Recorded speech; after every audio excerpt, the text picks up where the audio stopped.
Hello everyone, welcome back to our channel. This side Siddhi and आज की class में मैं आप सभी के साथ क्लास 7th की एनसीईआरटी को हम स्टार्ट करेंगे। इससे पहले मैंने आप सभी के साथ क्लास 6th की एनसीईआरटी जिसमें कम्प्लीटली एंशिएंट हिस्ट्री को हमने कवर कर लिया। अगर आपने वो वीडियो नहीं देखी है तो प्लेलिस्ट में जा कर के चेकआउट कर सकते हैं। आज से हम आपके क्लास 7th की एनसीईआरटी को स्टार्ट करेंगे।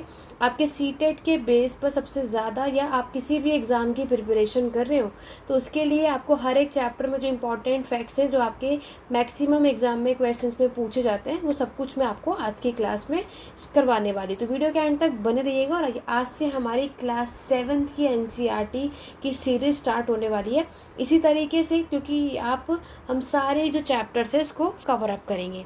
चलिए स्टार्ट करते हैं अपनी आज की क्लास को। तो देखो, ये आपकी क्लास 7th की एनसीईआरटी है और बेशक ये आपकी इंग्लिश मीडियम में मैं आपको यहाँ पर दिखा रही हूँ, बट मैं हिंदी में भी प्रॉपर तरीके से आपको हर एक चीज़ एक्सप्लेन करूँगी, ताकि जितने भी हिंदी मीडियम के स्टूडेंट हैं आप में से किसी को किसी भी तरीके की कोई भी प्रॉब्लम ना आए। बात करते हैं आपके सिलेबस की। तो आज की क्लास में सबसे पहले हम बात करेंगे आपका सिलेबस, क्योंकि अगर हम किसी भी एग्ज़ाम में चाहे आपका कोई भी कॉम्पिटिटिव एंट्रेंस एग्ज़ाम हो, हर एक एग्ज़ाम में एनसीईआरटी एक इम्पॉर्टेंट सोर्स होता है, जिसमें बेसिक कॉन्सेप्ट को क्लियर करने के लिए एनसीईआरटी की नॉलेज होना बहुत इंपॉर्टेंट है। तो आज की क्लास यानी क्लास 7th की जो हिस्ट्री है, इसमें हमें पूरा आपका क्या पढ़ना है, मेडिएवल हिस्ट्री, यानी कि आपके मध्यकालीन इतिहास के बारे में हम बात करने वाले। तो क्लास 7th की जो एनसीईआरटी है, इसमें टोटल हम 10 चैप्टर्स को कवर करेंगे। ठीक है, हमने जो क्लास 6th की एनसीईआरटी की थी उसमें टोटल 12 चैप्टर थे। क्लास 7th की हिस्ट्री में टोटल 10 चैप्टर आपको पढ़ने हैं। और आज का जो हमारा सबसे फर्स्ट यूनिट होगा, tracing changes through a 1000 year, ये हम स्टार्ट करेंगे। उसके बाद न्यू किंग और किंगडम्स के बारे में पढ़ेंगे, दिल्ली सल्तनत के बारे में देन कवर करना है। मुग़ल एम्पायर बहुत इंपॉर्टेंट टॉपिक होते हैं, रूलर्स और उनके बिल्डिंग्स आपको देखने को मिलेंगे, फिर उनके टाउन, ट्रेडर, क्राफ्ट पर्सन के बारे में बात करेंगे। क्लास यानी जो यूनिट 7 होगा उसमें ट्राइब्स के बारे में, आपके नोमैडिक्स और जो भी उस टाइम पे जो कम्युनिटीज़ सेटल हुई थी उसके बारे में बात करना है। और लास्ट में जो हम बात करेंगे वो हमारे जो 3 यूनिट होंगे, डिवोशनल पाथ, ठीक है, भक्ति सूफी मूवमेंट की अगर हम बात करते हैं, आपके रीजनल कल्चर के बारे में हम बात करते हैं। और लास्ट चैप्टर होगा 18th सेंचुरी का पॉलिटिकल फॉर्मेशन। तो ये सब कुछ हमें क्लास 7 की एनसीईआरटी में कवर करना है। 1 बाय 1 हम इसको कवर करेंगे। आज की क्लास में मैं आपको यूनिट 1 करवाने वाली हूँ। ठीक है, देखो सबसे पहले यहाँ पे याद रखना, जो कि मैं आपको हर एक चीज़ बार बार एनसीईआरटी से बेस बताती हूँ, यहाँ पर जितनी भी डेफिनेशन बॉक्स में दे रखी है ये इसकी नॉलेज होना कंपलसरी है। जो भी एडिशनल इन्फॉर्मेशन हमें हर एक चैप्टर में इंक्लूड कर रखा है वो आपको पता होना चाहिए। और थर्ड वन, सोर्स बॉक्सेस जो दिए रखे हैं, क्योंकि एग्जामिनर जो है सबसे ज़्यादा क्वेश्चंस यहीं से पूछते हैं और हम इन्हीं चीज़ों को स्किप करते हैं। ठीक है, इन सब चीज़ों पर हमें हाईलाइट बनाना है, ये सब चीज़ें आपको याद रखनी है। बढ़ेंगे अपने चैप्टर की तरफ। तो ये है हमारा फर्स्ट चैप्टर। हमारे फर्स्ट चैप्टर का नाम है tracing changes through a 1000 year. Overall इस चैप्टर की अगर हम बात करें तो यहाँ पर बात होगी आपके मैप की, यानी मानचित्र की बात की जाएगी, किसने कैसे कब शुरुआत करी, पहले क्या था अब क्या था, ये सब कुछ हम आपको आज के जो इस पूरे यूनिट में हम कवर करने वाले हैं। चलिए बढ़ते हैं अपने चैप्टर की तरफ। और ये पूरा आप यहाँ पर देख सकते हो, पूरी पिक्चर आपको नज़र आ रही है।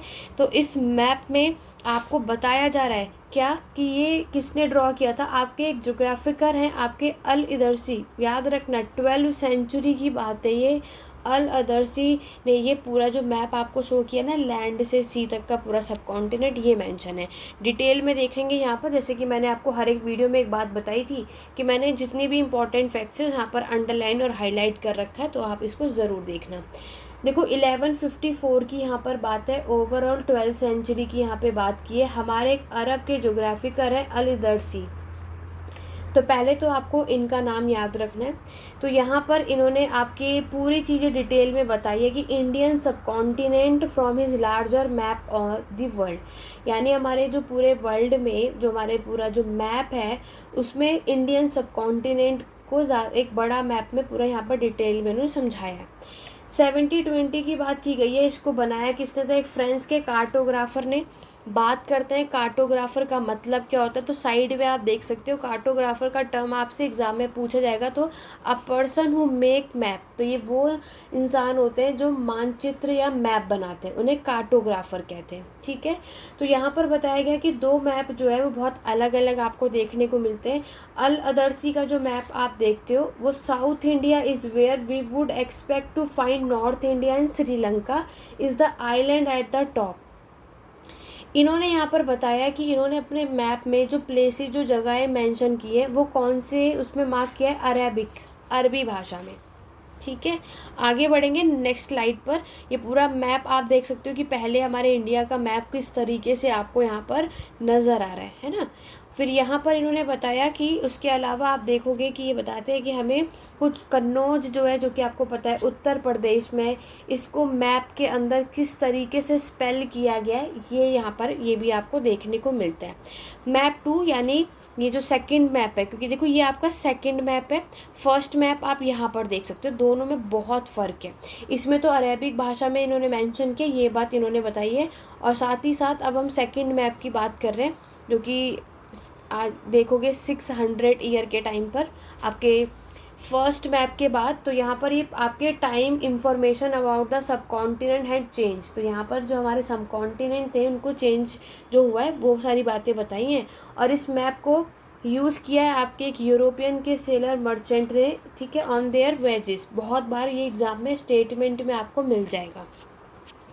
आगे बढ़ेंगे, नेक्स्ट बात करेंगे नेक्स्ट पेज की। अगर हम बात करते हैं तो यहाँ पर बताया गया है कि हमारे जो ये जो फैक्ट्स हैं इसको बिल्कुल बराबर का इम्पोर्टेंस दिया गया है हमारे कार्टोग्राफर ने दोनों टाइम पर।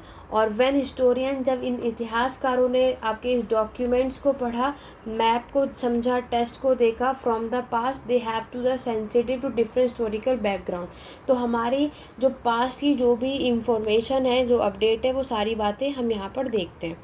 ठीक है, इतिहासकारों ने ये सारी चीज़ें इस सब के थ्रू समझी। नेक्स्ट पैराग्राफ की बात करते हैं, जहाँ से एग्ज़ाम में हमें क्वेश्चन देखने को मैक्सिमम मिल जाता है। तो मैं आपको साथ ही साथ बताती भी रहूँगी कि सबसे ज़्यादा आपके एग्ज़ाम पॉइंट ऑफ व्यू से क्या चीज़ें इंपॉर्टेंट है, क्या चीज़ नहीं। ठीक, अब है आपका न्यू और ओल्ड टर्मिनोलॉजीज़। यहाँ पर क्या होता है कि हमारे जो हिस्टोरिकल रिकॉर्ड्स आपको मिलते हैं, आपको पता है बहुत अलग अलग लैंग्वेजेस, अलग अलग भाषाओं में हमें यहाँ पर ये चीज़ें मिलती हैं। मेडिएवल, मध्यकालीन के इतिहास को पढ़ने के लिए जो आपको साहित्य मिले वो पर्शियन, फारसी भाषा में ज़्यादातर देखने को मिलते हैं। वही देखो पुरानी बात जो हम पहले भी आपके प्रीवियस चैप्टर्स में ऑलरेडी कर चुके हैं, जो टर्म है हिंदुस्तान, ठीक है, आज हम इसको एज अ इंडिया बहुत अच्छे से समझते हैं। तो मॉडर्न में आपके नेशन स्टेट यानी कि राष्ट्र, राज्य, तो यहाँ पर जो ये टर्म है 13वीं सेंचुरी में आपके मिनाज सिराज ने इसको यूज़ किया। वेरी इंपॉर्टेंट, एग्जाम में कई बार आ चुका है और पूछा जाता है। और मिनाज सिराज ने आपके क्रॉनिकल्स हैं जिन्होंने पर्शियन भाषा में ये बुक्स लिखी थी।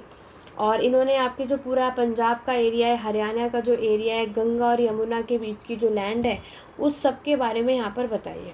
ठीक, he use the term in a political sense for land that we are a part of the dominion of the Delhi Sultanate. तो उन्होंने बताया कि ये पूरा जो ये जो टर्म आप देख रहे हो ना, हिंदुस्तान, इंडिया, जो नेशन स्टेट का जो टर्म है, बोला जा रहा है कि इन्होंने क्या यूज़ किया कि दिल्ली सल्तनत का ये पार्ट है, जहाँ पर जितनी ये एरिया इन्होंने कवर कर रखा है, इसकी बात यहाँ पर की जा रही है। दिल्ली सल्तनत के बाद यहाँ पर आपको पता सारा जो कंट्रोल है आपके मुगल्स के हाथ में आता है। तो मुगल्स यानी 16वीं सेंचुरी में आप देखते हो, क्योंकि दिल्ली सल्तनत का कंट्रोल 12 से 16 सेंचुरी तक आप देखते हो, 16 से 18 सेंचुरी मुगल्स का कंट्रोल हमें देखने को मिलता है। तो 16 सेंचुरी में जो सबसे पहले बाबर यानी जिन्होंने मुगल साम्राज्य की स्थापना की थी, बाबर ने हिंदुस्तान टर्म का यूज़ किया और उन्होंने डिस्क्राइब किया था वहाँ की पूरी भौगोलिक जोग्राफी के बारे में, वहाँ का आपका जो फोना कैसा था, वहाँ का कल्चर कैसा था, इन्हें उन सब के बारे में बाबर ने मेंशन किया। ठीक है, 14th सेंचुरी के बाद आते हैं। 14th सेंचुरी में आपके कौन, अमीर खुसरो, इन्होंने हिंद वर्ड यूज़ किया था। हिंदुस्तान जो आपका टर्म है उसको कैसे, किसने, कब, कहाँ कहाँ यूज़ किया है, उसके बारे में इस पैराग्राफ में प्रॉपर तरीके से एक्सप्लेन किया है। तो ओवरऑल अगर मैं आपको बताऊं तो अभी तक आपको एक बात क्या समझ आई, एक तो आपको इसमें मिनाज सिराज का नाम याद रखना है, फिर बाबर का नाम याद रखना है और फिर अमीर खुसरो।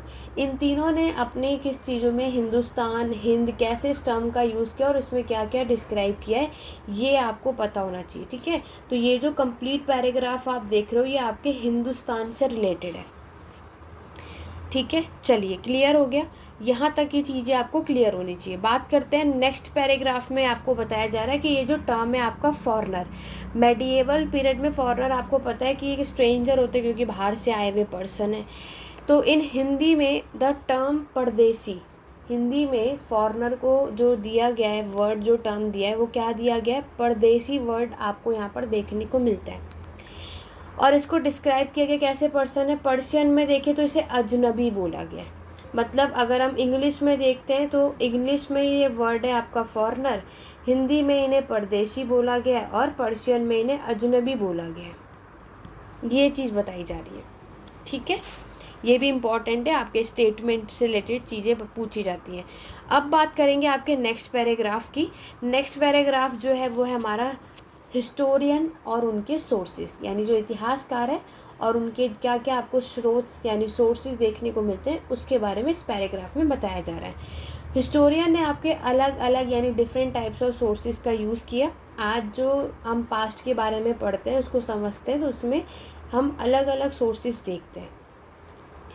हमने पूरे गुप्ता डायनेस्टी, हर्षवर्धन, ये सब कुछ हमने प्रॉपर तरीके से अपने लास्ट जो क्लास 6 की एनसीईआरटी को कवर किया उसमें आपने सारी चीज़ें देखी।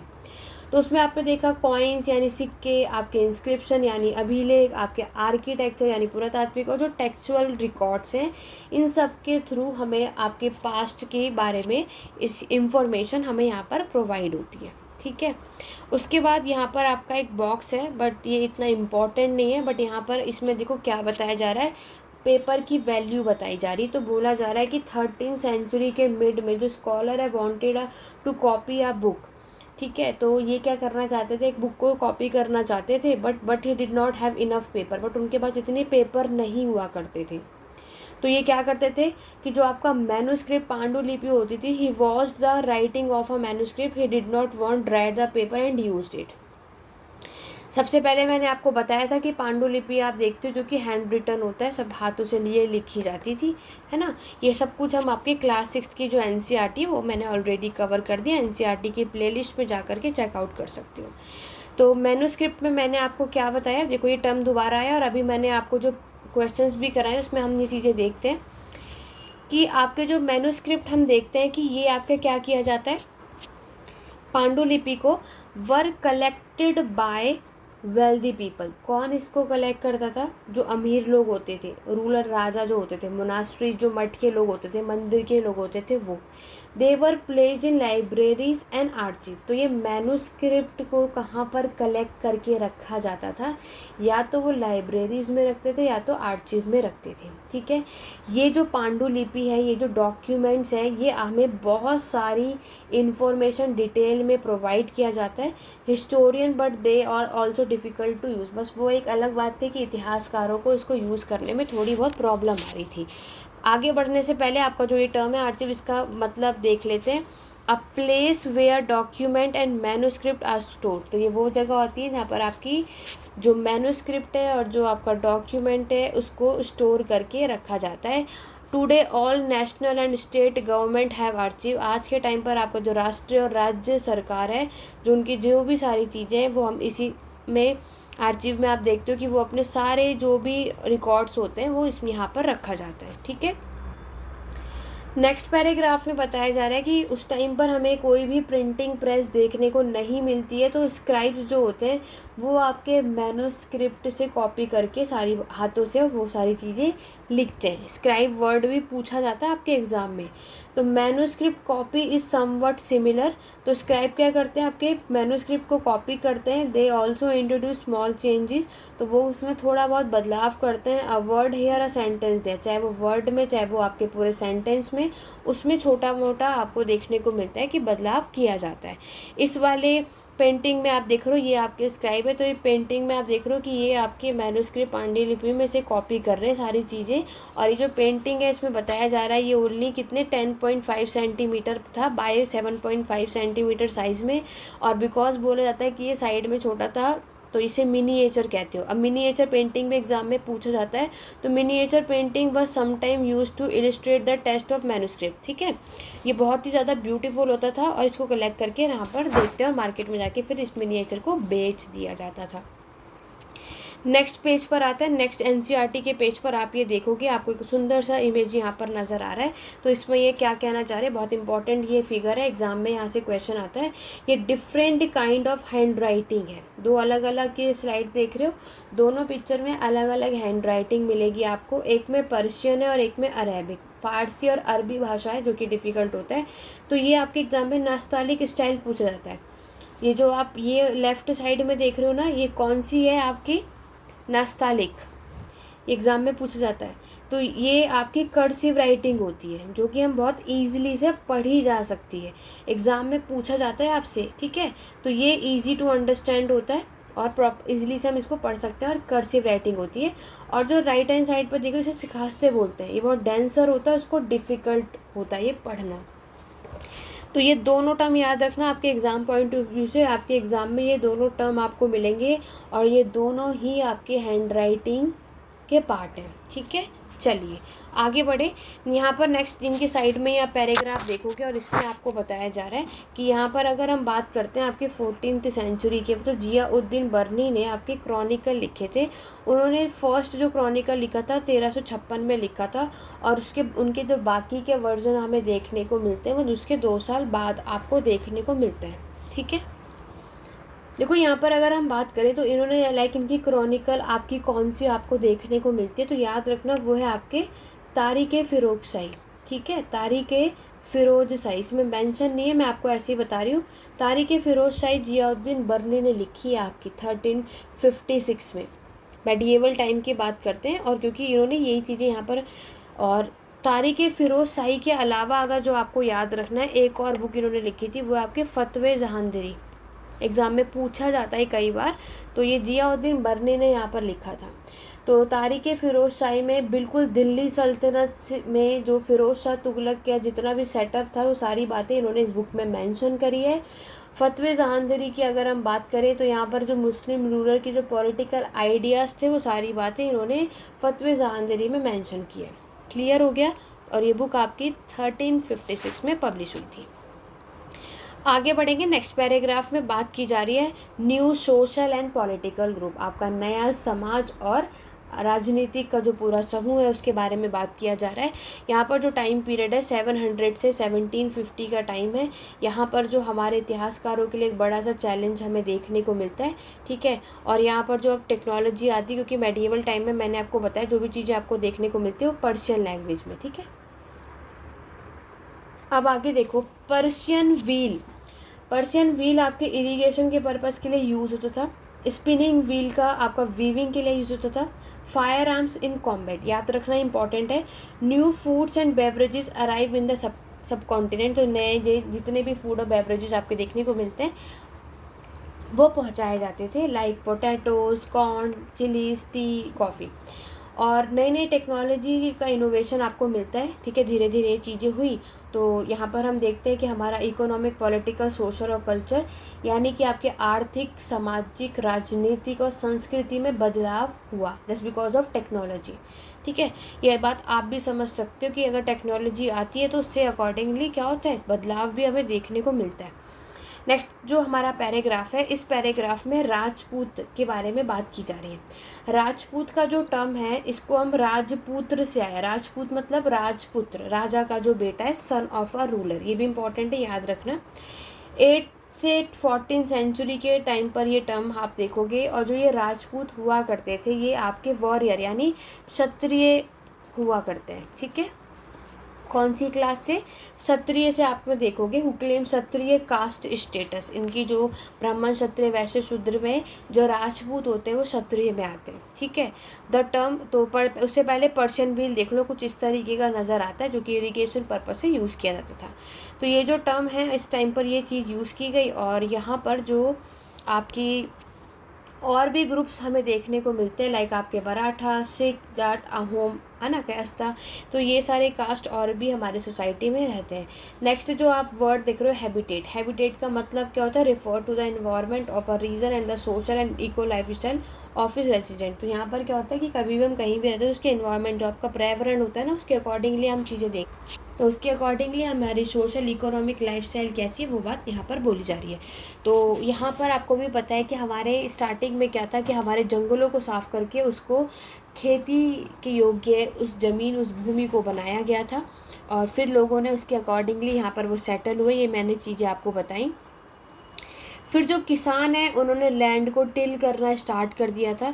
नए नए पीजेंट के ग्रुप आपको यहाँ पर देखने को मिलते हैं, और इनका इन्फ्लुएंस, इनका प्रभाव आपके रीजनल मार्केट में, चीफ्टन में, प्रिस्ट, मोनास्ट्रीज, टेम्पल हर जगह देखने को मिलेगा। और ये आपका एक लार्ज कॉम्प्लेक्स सोसाइटी का एक पार्ट होता है।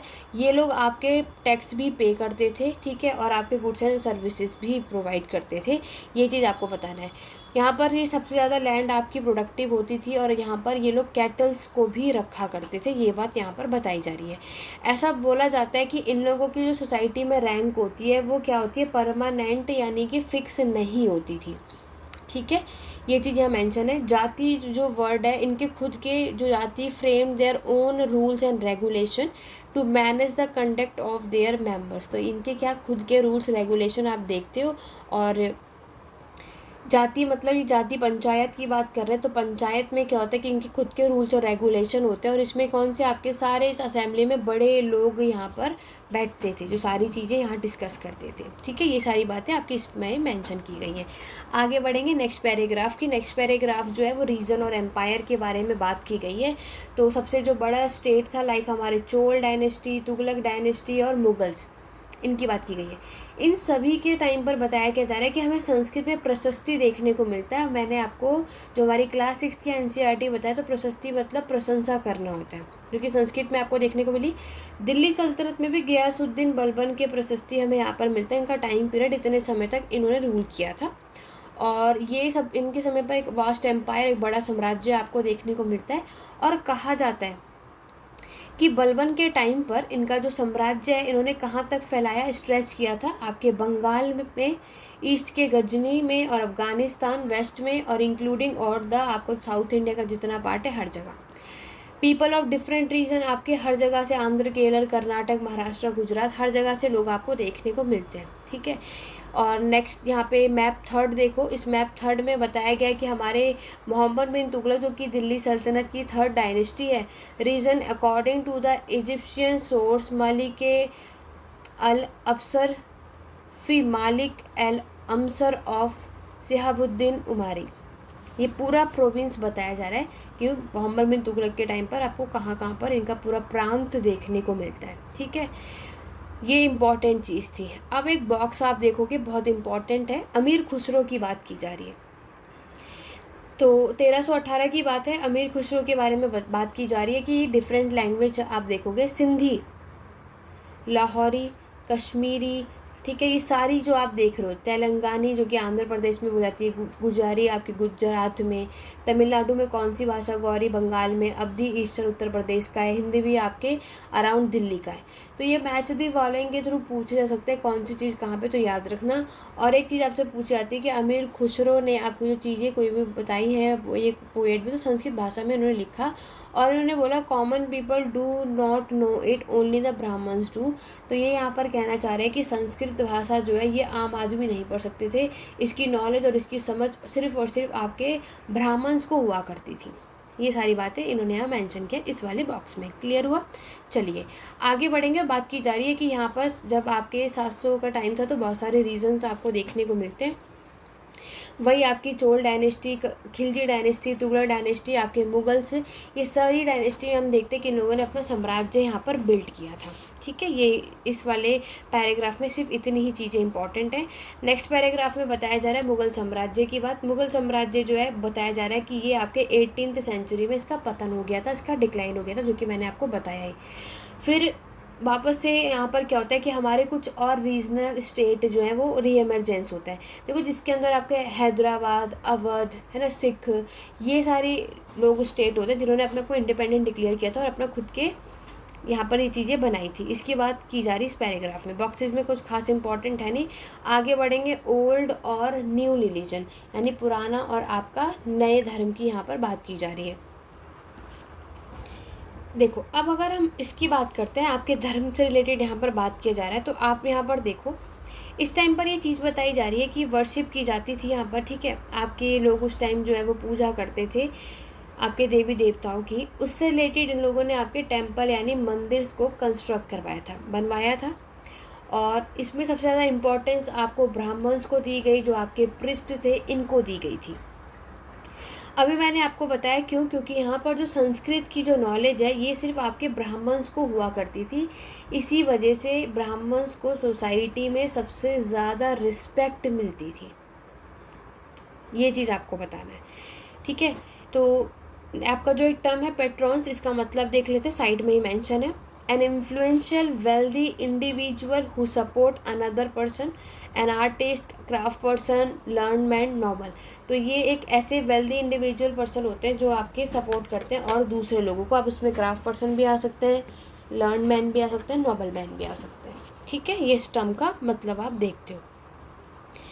नेक्स्ट पेज की बात करते हैं, तो नेक्स्ट पेज में इस पैराग्राफ में आपके बताया जा रहा है कि हमारे जो व्यापारी हुआ करते हैं, जो आपके माइग्रेट करते हैं, ठीक है, और ये क्या करते हैं, साथ ही साथ ये जो इनकी मुस्लिम्स की बात हो रही, तो इनकी जो आपको पता है हॉली बुक जो होती है वो कुरान होती है, ठीक है। तो ये क्या करते थे, साथ ही साथ जो मुस्लिम्स की जो टीचिंग है उसके बारे में भी बताया करते थे।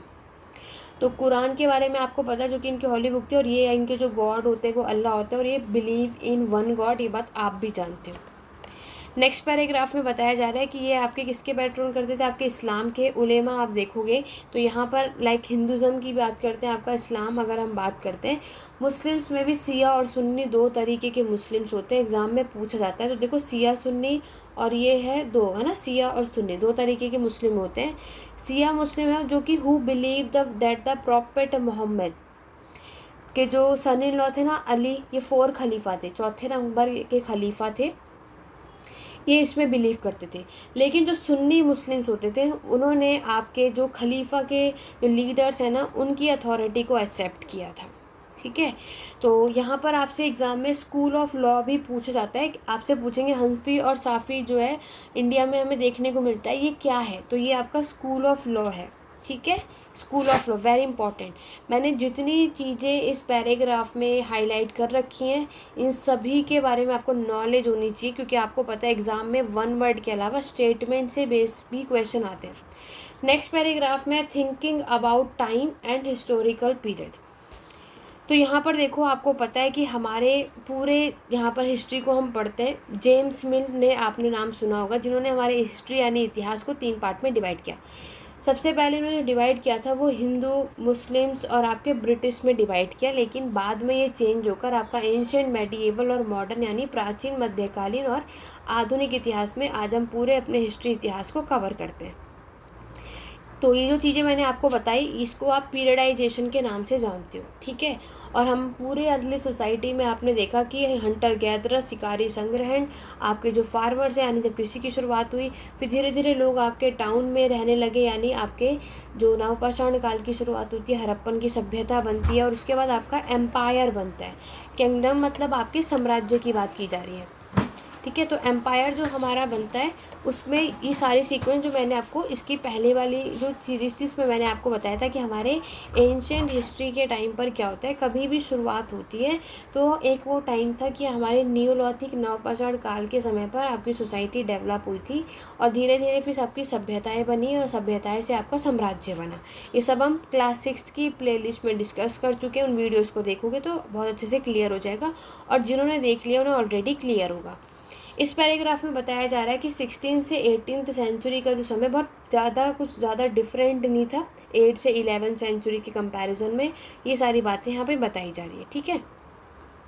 तो ये था आपका इस क्लास 7th की जो फर्स्ट क्लास है, यूनिट फर्स्ट में जितने भी इम्पॉर्टेंट चीज़ें थी सारी चीज़ें मैंने आपको बता दी, जो कि आपको अपने अकॉर्डिंग अपने एग्ज़ाम के लिए याद रखनी है। तो इसमें इस चैप्टर के एंड में बाकी कोई इंपॉर्टेंट चीज़ें यहाँ पर हमें देखने को नहीं मिल रही हैं। तो ओवरऑल आपको इस क्लास में जो फर्स्ट यूनिट है यही सारी चीज़ें कवर करनी है। तो आज की क्लास में हमारा जो ये पूरा कंप्लीट क्लास 7th का जो यूनिट फर्स्ट था वो मैंने डिटेल में आपको बता दिया। आशा करती हूँ कि आपको ये सारी चीज़ें क्लियर होंगी। तो वीडियो पसंद आई हो तो लाइक शेयर करना मत भूलना। कोई डाउट या क्वेरी है तो आप कमेंट के थ्रू पूछ सकते हैं। बाकी के सारे लिंक आपको टेलीग्राम चैनल के और बाकी के सारे लिंक डिस्क्रिप्शन बॉक्स में आपको मिल जाएगा, उसे ज्वाइन कर सकते हो। कोई भी डाउट या क्वेरी तो आप पूछ सकते हैं। आशा करती हूँ आज की वीडियो आपको पसंद आएगी। कमेंट करके ज़रूर बताना आज की क्लास आपको कैसी लगी। तो चलिए सुनना आज की क्लास में बस इतना ही। मिलते हैं अपने नेक्स्ट वीडियो में। Thank you for watching.